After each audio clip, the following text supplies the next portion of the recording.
नमस्कार दोस्तों, आप लोग का एक बार फिर से बहुत स्वागत है हमारे इस चैनल पे। और आज का जो हमारा टॉपिक है वो है 3M। 3M भी एक जापानीज मेथोडोलॉजी है। इसके बारे में हम जानेंगे कि 3M होता क्या है, इसके फ़ायदे क्या है, फ़ायदा क्या क्या है, इसके बारे में हम जानेंगे।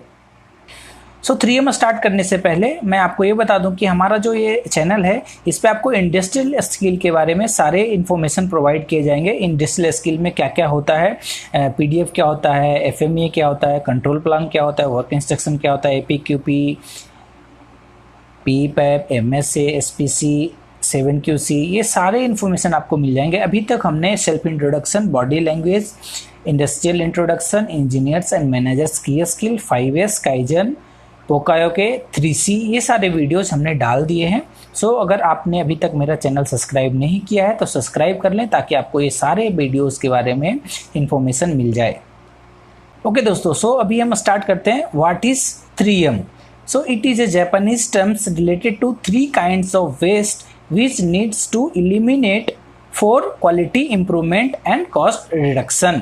हम 3M टेक्नोलॉजी, 3M मेथोडोलॉजी अगर हम यूज़ करेंगे तो क्या होगा, हमारे जो वेस्ट है, हमारे प्रोसेस में वेस्ट है या हमारे कहीं पे भी जो वेस्टेज है उसको हम कंट्रोल कर सके, उसको मिनिमाइज कर सके। उसके लिए ये 3M टेक्नोलॉजी है। 3M में है मूडा, मूरा एंड मूरी। मूडा का मतलब होता है वेस्ट, मूरी का मतलब होता है अनइवननेस एंड मूरा का मतलब होता है अनइवननेस एंड मूरी का मतलब होता है overburden. 3M is a part of Toyota production system. 3M methodology जो है ये TPS टोयोटा प्रोडक्शन सिस्टम जो है उसका एक हिस्सा है। फर्स्ट M है मूडा। मूडा का मतलब क्या होता है? It is a Japanese term, it refers to non value added task. यहाँ पे क्या होता है कि नॉन वैल्यू एडेड टास्क हम कंसीडर करते हैं कि जो हमारे लिए वैल्यू एडेड नहीं है, जो हमारे प्रोसेस के लिए, हमारे प्रॉफिट के लिए हमें वैल्यू ऐड नहीं कर रहा है, वैसे चीज़ को हम क्या बोलते हैं? मूडा बोलते हैं जापानीज में। ठीक है, उसका इंग्लिश वर्जन होता है वेस्ट। ओके, यहाँ पे एक कोड दिया गया है, task which are wasteful and do not add any value, जो कि हमारे प्रोसेस में, हमारे प्रॉफिट में कोई भी वैल्यू ऐड नहीं करता है। मूडा भी जो है वो 2 टाइप का मूडा होता है। फर्स्ट टाइप मूडा क्या होता है? Non value added task which are essential under current condition. क्या है कि कुछ ऐसे टास्क जो इसेंशियल है अंडर करंट कंडीशन में, जो भी कंडीशन है, जो भी प्रोसेस का डिज़ाइन है उसमें क्या है कि इसेंशियल है, हम उसको हटा नहीं सकते हैं, वो मैंडेटरी करना ही पड़ेगा उसको। बट वो वेस्टेज है, हमें उसका कोई प्रॉफिट नहीं मिल रहा है। ऐसे मूडा को टाइप 1 मूडा करते हैं। उसके कुछ एग्जाम्पल्स नीचे दिए गए हैं कि करंट प्रोसेस और system required the task to be perform. और सिस्टम का ऐसा डिज़ाइन ही है, ऐसा प्रोसेस ही किया गया है कि हम उसको करना ही हमें पड़ेगा। नहीं करेंगे तो हमारे प्रोसेस कंप्लीट होंगे नहीं, बट वो मेरे लिए इसेंशियल नहीं है। वैसे को हम बोलते हैं टाइप 1 मूडा। उसके लिए मुझे क्या करना पड़ेगा? प्रोसेस और सिस्टम रिक्वायर्ड रीडिज़ाइन। आपको इस कंडीशन में आपके प्रोसेस को, आपके सिस्टम को रीडिज़ाइन करना पड़ेगा कि मेरे वो जो वेस्टेज हैं वो वेस्टेज वहाँ से एलिमिनेट हो जाए। दूसरा क्या है? There are specific regulatory requirement. मेरे लिए ज़रूरी नहीं है, मेरे प्रोसेस के लिए ज़रूरी नहीं है, बट मुझे करना पड़ रहा है क्योंकि रेगुलर बॉडी, जो रेगुलेटरी बॉडी है, जो लोकल गवर्नमेंट बॉडी है, वो बोल रही कि करना ही पड़ेगा आपको, बेशक वो आपके लिए वेस्टेज है। तीसरा क्या है? There is a specific customer requirement. मेरे प्रोसेस के लिए तो नेसेसरी नहीं है, बट क्या है कि वो कस्टमर का रिक्वायरमेंट है तो भी मुझे करना पड़ेगा। बट ये एक टाइप का वेस्टेज है आपके लिए, आपके कस्टमर के लिए वेस्टेज नहीं है, बट आपके लिए वो वेस्टेज है। ऐसे को बोलते हैं टाइप 1 मूडा। सेकेंड टाइप का मूडा जो कि आप लोग सब जानते हैं 7 टाइप ऑफ वेस्टेज के बारे में। 7 टाइप ऑफ वेस्टेज में आता है inventory, waiting, defects, over production, motion, transportation, over processing. अभी एक और ऐड हुआ है, नॉन यूटिलाइज्ड स्किल। ये 8वां वेस्ट है। हम इन सारे के बारे में जानेंगे। इन्वेंट्री हमें ज़्यादा नहीं करना है, ज़्यादा वेटिंग पीरियड नहीं होना चाहिए, डिफेक्ट्स हमें ज़्यादा जनरेट नहीं करना है, ज़्यादा प्रोडक्शन नहीं करना है, प्रोडक्शन करके हम रख दिए ऐसा भी नहीं करना है। मोशन ज़्यादा नहीं होना चाहिए आपके प्रोसेस का, आपके पीपल का ज़्यादा मोशन नहीं होना चाहिए, ट्रांसपोर्टेशन ज़्यादा नहीं होना चाहिए, ओवर प्रोसेसिंग, एक ही चीज़ को बार बार रिपीट नहीं करना है। ये सारे क्या हमारे लिए वेस्टेज है। तो हम वन बाय वन इसके बारे में जानेंगे नेक्स्ट स्लाइड में। सो फर्स्ट वेस्ट है डिफेक्ट। हमारे लिए सबसे बड़ा जो वेस्ट होता है वो डिफेक्ट होता है।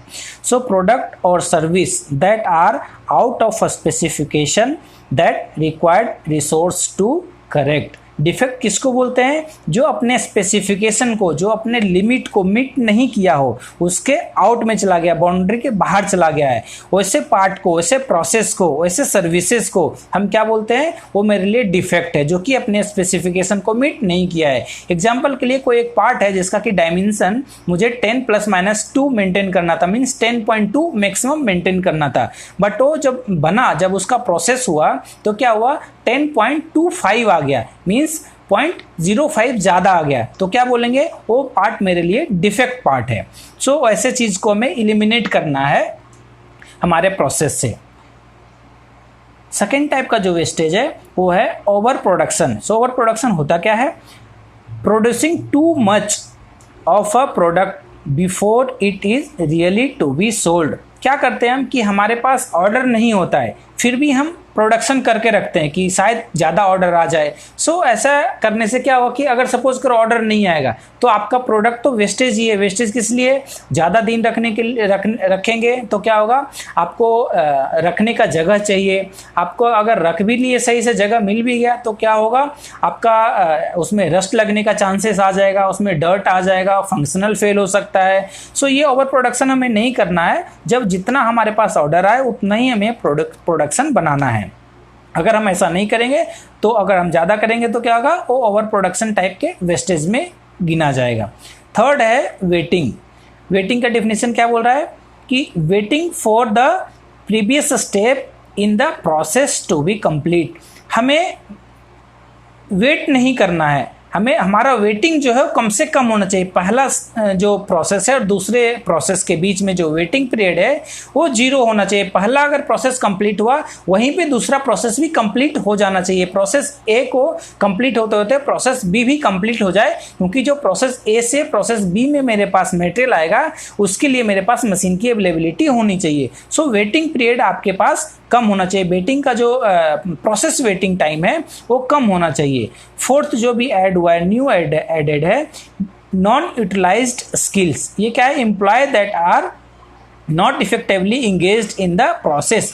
हमारे पास एक एम्प्लॉय है जो कि वेल नोन है एक प्रोसेस के बारे में, बट उसको हम यूटिलाइज नहीं कर रहे हैं उस प्रोसेस के लिए, हम किसी दूसरे प्रोसेस के लिए यूटिलाइज कर रहे हैं। सपोज करो एक एग्जाम्पल कि एक बंदा राम है जो कि प्रोडक्शन में बहुत अच्छा काम करता है, वो बहुत अच्छा प्रोडक्ट निकालता है। मीन्स अगर मैं उसको टारगेट दे दूं कि आपको 8 घंटे में 100 पीस निकालने हैं तो निकाल देता है, बट किसी कारण से हम उसको क्या करते हैं? प्रोडक्शन में नहीं रख के उसको हम क्वालिटी में रखते हैं। तो क्या होगा कि प्रोडक्ट, उसका जो स्किल है वो प्रोडक्शन के लिए है, बट उसका एफिशिएंसी, इफेक्टिवनेस नहीं आएगा क्वालिटी में, क्योंकि वो क्वालिटी के बारे में एक तो जानता कम है और उसका इंटरेस्ट नहीं है उसमें। सो हमारे पास जो स्किल्स हैं, जितने भी स्किल्स, मैन पावर हैं, जितने भी हमारे पास पीपल हैं, उसका हम यूटिलाइजेशन सही से करें। इससे क्या होगा कि उसके मोरल जो है, जो भी पर्सन है उसके मोरल, जो उसके इंटरेस्टिंग काम है उस काम को करने में उसका मोरल भी रहेगा, वो उसको फील भी अच्छा होगा, उससे हम इफिशिएंसी भी ज़्यादा निकाल सकते हैं। अगर हमारा इफिशिएंसी जिसमें है उसी में हमें काम करना है तो उसका इफेक्टिवनेस ज़्यादा आएगा। फिफ्थ है ट्रांसपोर्टेशन। ट्रांसपोर्टेशन का डिफिनेशन क्या बोलता है? ट्रांसपोर्टिंग आइटम और इंफॉर्मेशन का भी ट्रांसपोर्टेशन होता है और आइटम का भी ट्रांसपोर्टेशन होता है। That are not required to perform the process from one location to another location. जो आपका ट्रांसफॉर्मेशन है, आपका जो ट्रांसपोर्टेशन, आपका जो ट्रांसपोर्टेशन है, ट्रांसपोर्टेशन या तो आइटम का होता है या तो इंफॉर्मेशन का होता है। सो जहाँ पे रिक्वायर्ड है वहाँ पे ही हमें ट्रांसपोर्टेशन करना है। हमारा प्रोसेस का इस तरह से डिजाइन करना है कि मिनिमम ट्रांसपोर्टेशन हो सके। एंड छठा है इन्वेंट्री और information that is setting idle not being processed. से हमें इन्वेंट्री ज़्यादा नहीं रखना है, किसी भी आइटम का इन्वेंट्री हम ज़्यादा रखेंगे तो उसमें उसका वेस्टेज होने का चांसेस बढ़ जाता है। एंड 7 है मोशन। सो पीपल, इंफॉर्मेशन और equipment making unnecessary motion due to work place layout और सर्चिंग फॉर मिसप्लेस्ड आइटम। क्या करना है कि हमारे पीपल का, हमारे जो इक्विपमेंट है, हमारे जो इंफॉर्मेशन है, उसका मोशन ज़्यादा नहीं होना चाहिए। मोशन ज़्यादा कब होता है? जब हमारा लेआउट सही नहीं होता है। तो हमें क्या करना है, हमारे लेआउट को अच्छा रखना है जिससे कि हमारा कम से कम मोशन हो सके। किस किस का? सो हमारे इक्विपमेंट का, हमारे पीपल का, हमारे इंफॉर्मेशन का, इन सब का जो मोशन है वो कम हो सके। एंड 8 है एक्सेस प्रोसेसिंग। इसका डेफिनेशन क्या है? Performing any activity that is not necessary to produce a functioning product और सर्विस। क्या है कि हम बार बार किसी चीज़ पे प्रोसेस नहीं करते। सपोज करो कि कोई एक प्रोडक्ट बनाना था मुझे 10+-2 mm का, बट उसमें क्या हुआ कि वो ओवर साइज बन गया। तो फिर से उसको एक्चुअल साइज में लाने के लिए क्या करना पड़ेगा? मुझे फिर से प्रोसेस करना पड़ेगा। उसको बोलते हैं हम एक्सेस प्रोसेसिंग। सो ऐसा प्रोडक्ट ही हमें नहीं बनाना है जहाँ पे कि हमें एक्सेस प्रोसेसिंग, ज़्यादा प्रोसेसिंग, डबल प्रोसेसिंग करने का ज़रूरत पड़े। तो ये 8 टाइप का वेस्टेज है जो कि बहुत ही इंपॉर्टेंट है हमारे प्रोसेस में। सेकेंड जो है मूरा। मूरा का मतलब क्या होता है? Unlevel workload on the people and machines. क्या है कि हमारे यहाँ पे आप देख सकते हैं एक आदमी के पास ज़्यादा लोड है, एक आदमी के पास कुछ लोड नहीं है, कम लोड है। सो ऐसा नहीं होना चाहिए। ऐसा आदमी के लिए भी फॉलो होता है और ऐसा ही मशीन्स के लिए भी फॉलो होता है कि हमारे मशीन और हमारे पीपल दोनों पे इक्वल वर्कलोड होना चाहिए। एक पीपल पे ज़्यादा और एक पीपल पे कम नहीं। या एक मशीन हम 24 घंटा चला रहे हैं, दूसरे मशीन को हम 8 घंटे के लिए चला रहे हैं, बाकी 16 घंटा आइडल कंडीशन में रख रहे हैं। तो हमारा वो एक टाइप का वेस्टेज ही है कि एक मशीन को हम यूटिलाइज नहीं कर रहे हैं और दूसरे मशीन पे हम ज़्यादा लोड दे रहे हैं। उससे क्या होगा? ब्रेकडाउन बढ़ जाएगा मशीन का। अगर हम पीपल पे भी ज़्यादा लोड देंगे तो क्या होगा?